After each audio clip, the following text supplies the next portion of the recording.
Ang taas mga men. Ang ini sa Pilipinas, hindi ko pa nasasakyan yung mga ganyang rides. First time lang dito sa Japan, sa Mebepo pa, sa Kijima. First time sa first time.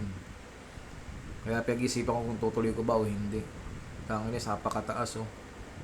Buuuu! Putang ina! Grabe! Tangina, tulala talaga yung bata dyan. Hayop na yan. Nakakatakot. Pero masarap sa experience mga men. Mamaya ako na susunod dyan. Kaya panoorin nyo ko kung gaano ako kaangas. Yan, sabi ni tropa dyan. Ano sir, tutuloy mo ba? Kasi walang repan dyan. O sige, tanggalin mo na yung gamit mo sa katawan at sumakay ka na. Solo mo lang.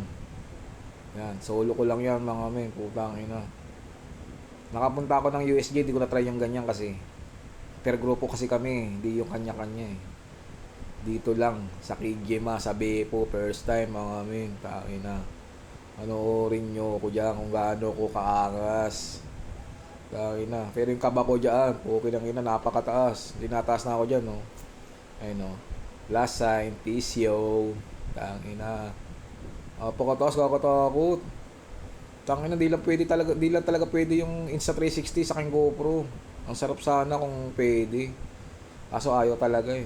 Abunay daw. Baka daw masira yung camera. Sagutin pa nila. Kaya wala akong magawa. Kaya enjoyin ko na lang talaga. Wala, putang ina!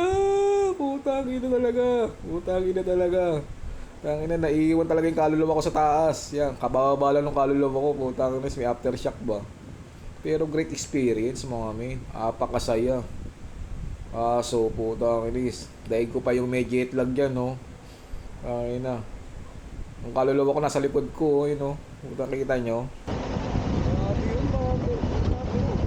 Napakagandang experience nun mga men. Pag napunta kayo ng Kijima, ito unahin nyo, Newton. Sinasabi ko, masusulit nyo talaga ang Kijima ko again. Ay. Yo mga men, sulit na sulit ang punta. Kahit di tayo nakapag-video dun. Okay na okay. Time check, alas 12. Baba na tayo. Ay, alas 12 na. Salamat sa panonood.